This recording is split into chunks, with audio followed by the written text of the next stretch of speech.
All right, hi guys. Welcome back. As you can see, I've returned to the workbench, which is nice, but it's also not so nice to have to leave Poland. Unfortunately, still waiting on a visa for my wife, and we don't know, how long that's going to take. But anyway, thought I would just do a little kind of back to business video here, and what have we got on the docket, so to speak. I did the video about my upcoming plans, but I guess this one's kind of like that, but just talking about what I have like immediately in front of me. And I have a few Timurids left to paint. This is, I think, these are the generals, yeah, so I need to do these Timurid sub-generals, and the standard bearers that go with them. So these are Coruscant figures, one of my favorite companies, and got the finished Timurids. I've shown these a whole bunch, I think, maybe too much, but I like how they turned out. So got the elephant, of course, but anyway, I've got videos about them already. But yeah, that's what I've got. Got to finish those up, and then I did prime these Renaissance light cavalry. These are for Italian wars. This is from the Blue Moon range, and these are really nice. I don't think they would work for my Polish army, but maybe to do like a late 16th century. But I think their clothing is a little too early Renaissance if I'm trying to be kind of historically accurate. But I think they would work well as maybe some support for like those Knights of Malta I have, Knights of Malta Musketeers, something like that perhaps. But also they look nice, and maybe I could put together a some kind of earlier Renaissance army. And then I've got the pikemen I started on. I think these first few turned out pretty good. And I'll probably stick with the red motif with this base. And I have to check, I have to do a count again, but I think I have enough. The pack came with enough to do like 2 stands of 9 each. But I think maybe a little bit more, because I've got, let's see, 3. Count real quick on the video. 3, and then another 3, so that would be 1 base, and then got 1, 2, 3, 4, 5, 6, 7, 8, 9. So that's another stand, and then 1, 2, 3, 4, 5, 6, 7, 8, 9. Yeah, that's right. Okay, and then 2 left over because it's 30. I think 30 per pack or something. So that'll be nice. Three big pike blocks.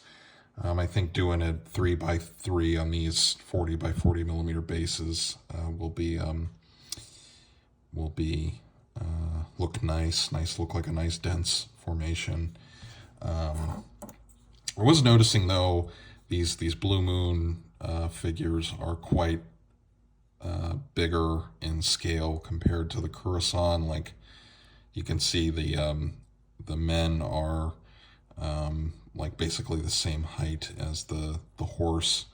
Although for these Timurids, I think the Timurids might have had like the smaller steppe, like Central Asian steppe horses. So I'm not sure. I think on a gaming table, probably wouldn't do European pikemen versus Timurids, but for this type of size, I think on a gaming table it wouldn't look that bad. It wouldn't be super noticeable. So I'm gonna not worry so much about that. But they do they do scale nicely, and maybe in the future I'll start painting up some Landsnecks to do like early to do some of like the early Ottoman Habsburg campaigns, maybe. Um, Something like that. But yeah, what I've got in front of me, that's what I'm going to do. Did do the review of the some of the new Fire and Sword box sets. You can watch those videos. Got the Dragoons and then some of the Swedes, and I think I will try to put together like a little Siege of Yasna Gora scenario. I talked about that already, so I'm not going to go into a ton of details about that since I already did it. But yeah, so that's what I have going on. And then I wanted to also discuss, so Zen and the Art of Miniature Painting was talking about basing on his channel, which is, I think, always a perennial kind of subject in historical wargaming. And he was talking about basing things for Crimean War, so, you know, obviously horse and musket period, but it got me thinking about like my own armies, because I opted to do this kind of like sort of like DBA type standard, just because the Fire and Sword miniatures that I started buying a couple of years ago have these 40 by I think, what is this, 40 by 30 and then 40 by 20 for infantry kind of element bases. And I was kind of like overly rigid. I tend to do that sometimes. But I was also thinking, after seeing kind of what the Fire and Sword ranges, they've gone with packaging them in these like kind of denser formations. You can see that, I think, a little bit better with like the like the Swedes are like 2 by 2, and some of the other ones were packaged like that, and so it'd be 2 by 2 bases. But I'm thinking now, you know, about being a little more free form with the basing, and also I left a comment on Zen and the Art of Miniature Painting's channel about how you know, he's talking about using like one basing standard for the British to like show how their formations kind of approximate how their formations look compared to the Russians in the Crimean War, because they used a lot denser formations. And I think that's a good idea. And you know, with the way most rules are written now, I think you can use the basing as more of a way to help give the army some character, compared to older systems where, you know, the older rules where it tends to be more prescriptive about, you know, how many figures per base and all that. You know, most rules now tend to use like frontage instead of bases, and I kind of prefer that, you know, to have just more of a frontage standard, and then the depth usually doesn't matter, and I think that's pretty good, because it, you know, gives enough kind of room to do that. And for my own stuff, for doing my kind of step, let's say armies, or my Ottomans. Ottomans aren't really steps, so they're kind of different thing. But anyway, I think I need to be a little more, I kind of want to be a little more creative. So I'm thinking now, for like my kind of Islamic heavy infantry is a big category. I kind of am thinking to do formations of like 2 by 2, or maybe with bigger ones like 3 by 3, because I'm now thinking about, like, if I play my Ottomans, maybe combining my three stand wide Ottoman Spahi units into you know, 3 by 3 or 3 by 2 kind of base units. I wouldn't really have to change in the rules, but I think it would look better to do it that way, to show kind of the density of the pike formations. Because I was looking, you know, I'm always looking at European and also Ottoman depictions of the cavalry units, but the European illustrations are a little bit better at showing how like kind of dense looking that the Spahi were, and I kind of want to do that. I think more to have that sort of sense of like a nice heavy kind of lance formation versus like something that's just one kind of just like with my these Timurids here. It's just like kind of one line, or if I added like a third base. Let's see if I can get this a little bit better. Adding like a third base to this and then just having it be like one line. I think if I kind of want to make them a little denser, and I mean, who knows? Maybe I'll start buying like larger bases to begin with, just to accommodate it. But for now, I mean, I kind of don't mind having these like small bases because then I can, mix and match depending on what kind of rules I'm playing. Because that's another consideration, I think, with especially these 15 millimeter figures. If I want to, just have these represent like one unit, and then I can, break them apart, split them apart so I can have, each base represent just one unit. I like with the Armati, which I do want to return to at some point. And then for the light cavalry, I'm thinking of, since some of my fire and sword units are already like this, I'm kind of thinking of when I buy figures, maybe getting enough to do kind of like 4 stands of light cavalry, and then kind of taking after the Armati rule book, because they have light cavalry is supposed to be on a base of like 2 figures each. I kind of like how that looks, and that also gives more of a visual flair for a visual indicator of like how they kind of fought. I mean, none of this stuff is like gamey or gameplay oriented. I'm talking about basing as more of like a way to give the army a little bit, have it give the army a little bit more personality. So I'm thinking about this stuff, and I think that's what I'll do. It'll mean, I'm sorry, I keep knocking this poor pikeman over, making noise. I'm thinking of this stuff just to, again, make my armies like a little more visually interesting. So I'll probably do that kind of this style with these light, European Renaissance cavalry. I guess they could be like Stratiots, like from the Balkans. Maybe I could use these as like Remelian Spahi retainers. I will have to think about that. I don't know if they would have accompanied them in this kind of clothing. But anyway, that's something to think about. I might do that. Or maybe like some Christian levy troops for my Ottomans. Yeah, I'll have to research that and think about that. But that came to mind as I was making the video. So yeah, so I think, but overall on the basing topic, I think that it can be good.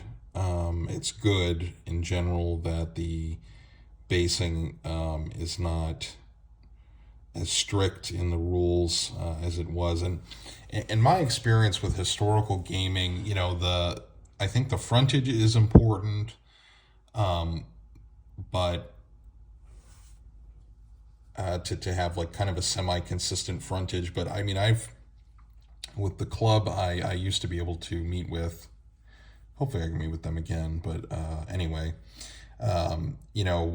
they had like really big collections that had been built up over years and years, and when we played games, there was kind of some differences in basing standards that they had used over the years with like Napoleonics or or like one of the members had like a pretty large English Civil War collection with some different kind of base sizes and numbers of figures per base. But I really never saw that as being like a big problem in the gameplay.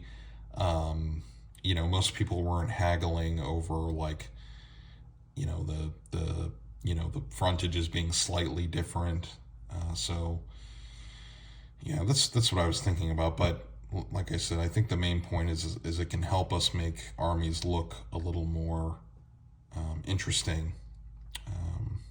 Yeah.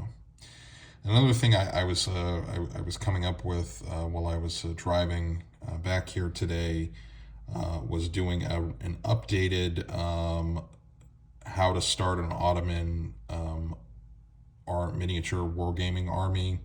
Did one several years ago when I kind of early on in the channel, but I've done, I've kept reading and researching since then, and I thought it might be good to revisit that. And I think the video I did still holds up pretty well, but obviously, like I said, I've done more reading, and at this point, I'm actually able to do a lot more reading of the original, like manuscripts and documents than I was at that time.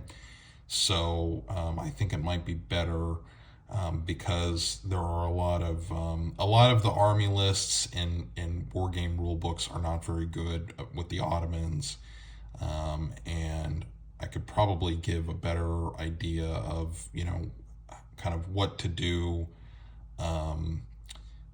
with different eras, or if you want to wargame a particular conflict. So yeah, I mean, in general, I would say just on this video, without going into too much detail, I think if you wanted to start an Ottoman wargaming army for like let's say from the beginning, so like around 1300 to just to like 1700 to the end of like the end of the early modern period, let's say, you can't go wrong with just buying a lot of cavalry, of the kind of like Lancer cavalry I've shown on the channel many times, and just buy like a lot of cavalry, both the lance type also, but also just like the light cavalry kind of archers, those help a lot too. And then you'll have that'll always be kind of like the core, and you can use that for a lot of different periods. There's certain elements that are in the army lists a lot that that you may not necessarily need to buy, but I'm not going to go into. I think I should just do a different video, get my miniatures out, and talk about it, or do like a more like slideshow type video. If you have a preference and you want to leave a comment. If I do the slideshow type one, I could also like be open the web browser to look through different manufacturers and 15 and 28 millimeter. That might be useful for people, I think. But yeah, you can't go wrong with cavalry for an Ottoman army. Really, I think if you were starting an Ottoman army, the other thing I will say and discuss in this video is you don't necessarily need to buy a lot of Janissaries, actually. In fact, you probably only want that to be like a small percentage if you want like the most period flexible Ottoman army, especially for the battles that tend to be wargamed, from what I've seen online, like Mohacs. You don't necessarily need a ton of Janissaries for that. I'm trying to think of what else like people tend to wargame with the Ottomans in the early modern period. Nothing is coming to mind right now. But anyway, that's what my thoughts about that. I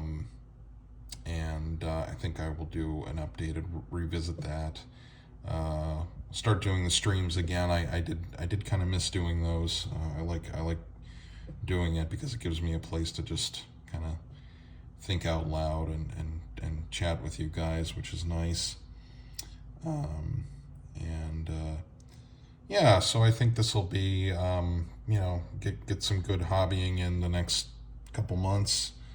Gonna work on the stuff here, work on the Swedes, and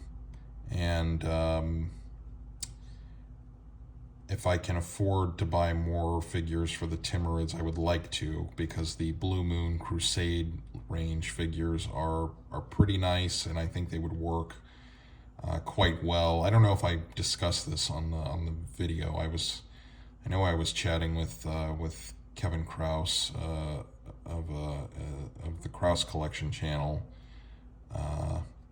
Great channel and a great guy. Anyway. But anyway, the Blue Moon Crusades line, they have like some Bedouins, and they have some Ghulam cavalry that I think I could work in with my Timurids, and then use the yeah, I think I talked about this already, so I don't want to get sidetracked. If I can afford that, I will do that. But for now, I would like, I think, to do an updated Ottoman getting started video, because there are like more options in terms of miniatures, and there are more, and I think there's a little bit more interest in wargaming the Ottomans. Although I don't know how much of that is on YouTube. I have seen some Ottoman armies from other people, so that's nice. Yeah. And then I guess just quickly to do kind of a resume of like what I would, some other things for the getting started with Ottomans is for 28 millimeter, I think the best range in terms of the quality of the sculpting and the kind of variety of different units that they have is the Assault Group. 28 millimeter metal figures, really nice pretty nice figures. Probably the best in terms of Ottomans. I have some of their Janissaries, I have some of their Spahi. Obviously, since they're metal 28s, a little pricier. 15s, I really like Khorasan stuff. I do like the by fire and sword ranges, even though the sculpting is not quite the best, unfortunately. However, they do a really good job at packaging a lot of figures at once. So if you want to get like the core of an Ottoman army started quickly, I think the by fire and sword ones are a good option to go about it that way. I know there's some other companies that have done, there's like Museum Miniatures, Essex Miniatures I think has Ottomans. I'm not sure, I don't think Blue Moon has them. But anyway, there's options out there. But I think I would rather do like a more detailed video. And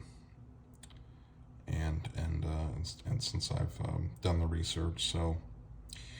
All right, thanks for watching, guys. If you've made it to the end, I don't like to bring this up every video, but I do have the donations, the Ko-Fi donation things. If you want to, send like a small donation for like, to help with the research-oriented videos, that's always nice. But you don't have to, of course. And like I said, I don't really like to bring that up all the time. It's there if you want to use it. You don't have to. Okay, sorry about that. But that's the video. A little long, but I hope you liked it. And we will be back to painting here at Corvinus Wargaming shortly, and chatting, and hopefully doing some game videos as well. So have a good day or evening, and I will talk to you in the next video.